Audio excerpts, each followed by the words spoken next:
Joining us is the Treasurer, Josh Frydenberg. Treasurer, good morning to you. So, fourth budget's up. It's to be unveiled. Pete. Now, you've had some mountains to climb during that time, no doubt about that. How does this one compare? Well, as you say, it's my fourth budget.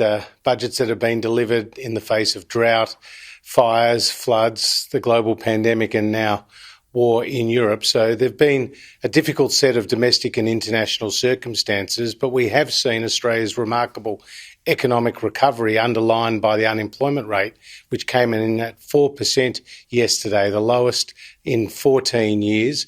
And importantly, female unemployment at 3.8% is the lowest level since 1974. And the economy here in Australia has been much stronger and faster to recover than any major advanced economy in the world, whether it's the United States, United Kingdom, Japan, Canada, Germany, France or Italy. Australia has been much stronger than each of those economies. Okay, one of the headline figures is this $1 trillion debt. It's been that way for a while, but now we're talking about a reduction. So how much lower will debt and deficit be this time around?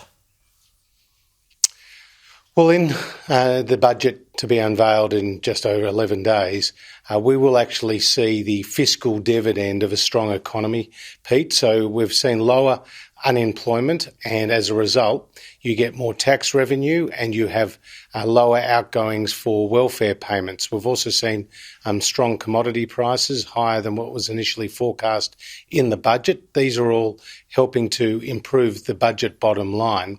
And we will see gross debt, so debt as a share of the economy, actually peak lower and earlier than what we were forecasting at MYEFO at the end of the year. So that is a good sign for the budget position. We're not out of the pandemic just yet, and the budget will make some important announcements and include a number of important measures to continue our economic growth going forward. But what we will see is an improvement to the budget bottom line as a result of that stronger economy. Okay, you just brought up welfare payments there, and so will you be handing out the one-off payments to pensioners and low-income earners?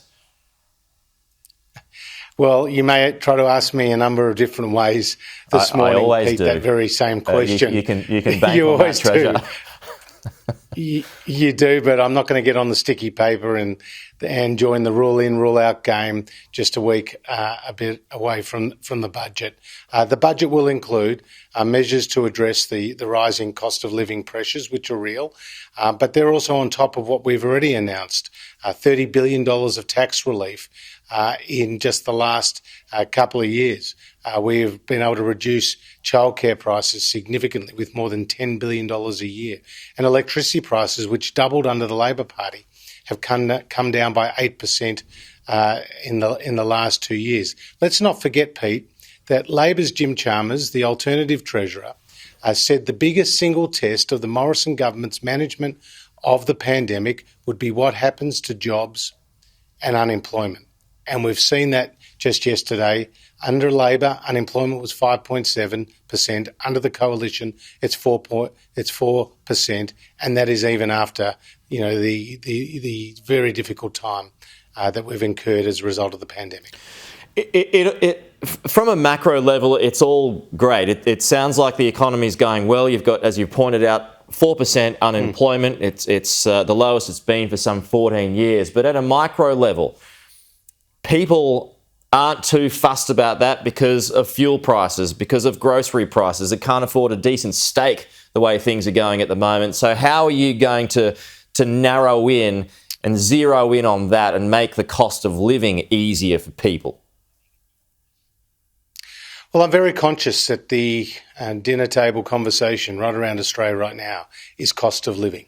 And that is why we will be taking important steps in the budget to address that. But we've also seen inflation here at 3.5%.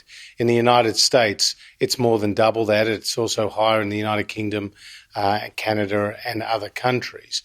But we've seen higher petrol prices as a result of those tensions across Europe, particularly playing out in the Ukraine. And that is flowing through here in Australia. So there are factors that we can control and there are other factors that are outside of our control, like the global oil price.